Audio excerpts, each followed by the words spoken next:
and we'll just go from there. So, I mean, if you found us on a rabbit hole, I'd like to find out how you found us. Yeah, what were you searching? 2 idiots sitting on chairs. Is that what you were searching? 2 bumps on the log.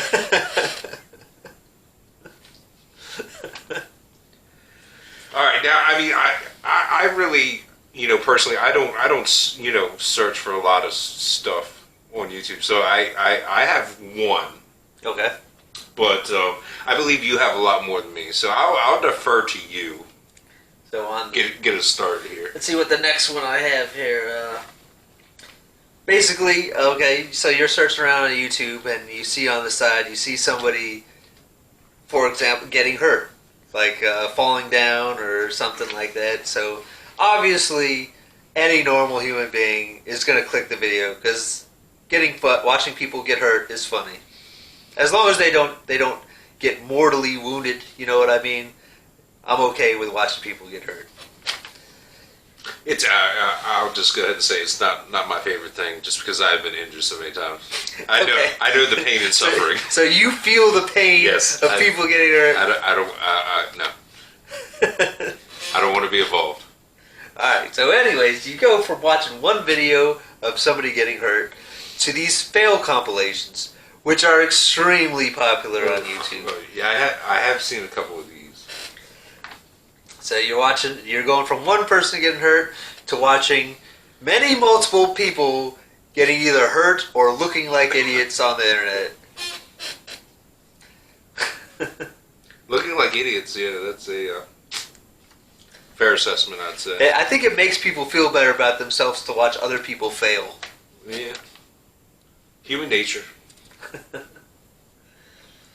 So, and then from there, I had like a separation right here. So there was either people, basically people being awesome videos. So you go from watching fails, right, and then it tears off, and then you go to see people doing amazing feats of strength or agility or intelligence. Okay, now I can get into this. Okay, so so I branched off from people getting hurt and destroying themselves to seeing a little bit more positive videos of people succeeding. Okay, let me back up. When I say the I don't want to see the people getting hurt, I'm talking like you can see like a Joe Namath style injury from Monday Night Football back in the day where his legs kind of fucking flopping around and shit. Yeah, it takes a certain kind of person to watch those kind of videos.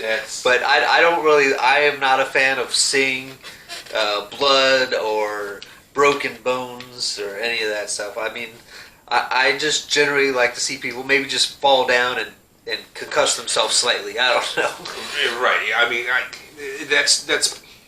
But you don't even know if they concuss themselves. They just fell down at that point in time. Right. You don't really see the end result. I'm talking about like, you can tell like, oh yeah, right. Yeah, I don't think there's a lot of people that can watch that kind of stuff. I guarantee you there are. You do? I guarantee it. I don't even like watching medical videos. I mean, I'm not saying there's probably a bunch. I'm not saying it's a high percentage of the population. Right. But I guarantee that there are some people that get off on that. Yeah, I'm not a gruesome injury type person. I can't watch if I see it. Probably if I do see somebody with a broken bone, I'd probably stop watching that video. Yeah. Okay, that's fair. Because I can't go that far down. So anyway, we were talking about like feats of awesomeness or something. Right, feats of awesomeness. There's I kind of branched out from fail. And it's probably because people make the same videos, basically just compilation videos of certain things.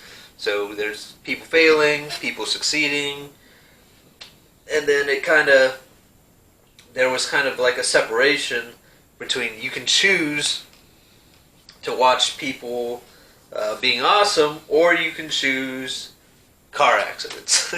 So you go from people to failing, and then you get to choose between people being awesome and car accidents. Car accidents, huh? Right. Have I told the story of the car accident that happened outside the shop on the podcast yet? I don't know. I don't remember it. Ooh. Should I tell it? Is it a gruesome video or? Well, it's not a video. It's a Or story. gruesome? Is it a gruesome It's a story that I witnessed. I don't know. You already teased it. You might as well say it now. All right, yeah, let's go. All right. So,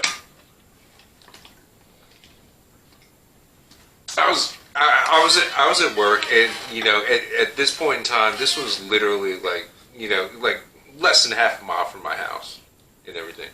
So, the way that the roads are at this particular place that I was working at is there's like a main highway, they always call them like snow emergency routes. So it's a fairly large thoroughfare, and there was a more of a back road that came out, stop sign. There's no like traffic light or anything, no stop sign on the highway, we'll just say, at this particular intersection.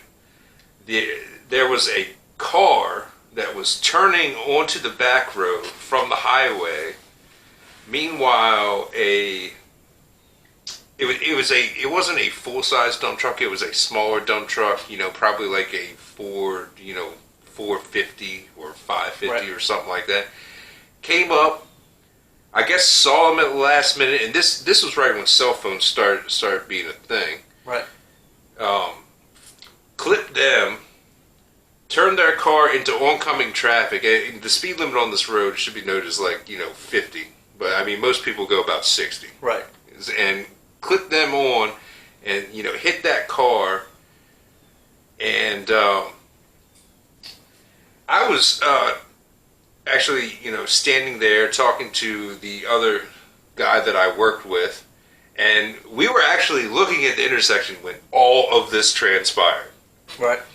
And needless to say is when that car, I believe it was a 1987 Ford Thunderbird, made contact with probably about a 2012, 2013 Chrysler 300. It was like the things exploded, and there were car parts flying through the air, and it literally sounded like a major explosion, almost like a device went off. Right. Meanwhile, we're standing there watching it, and you just see all this stuff flying through the air, and then start landing in our parking lot and everything.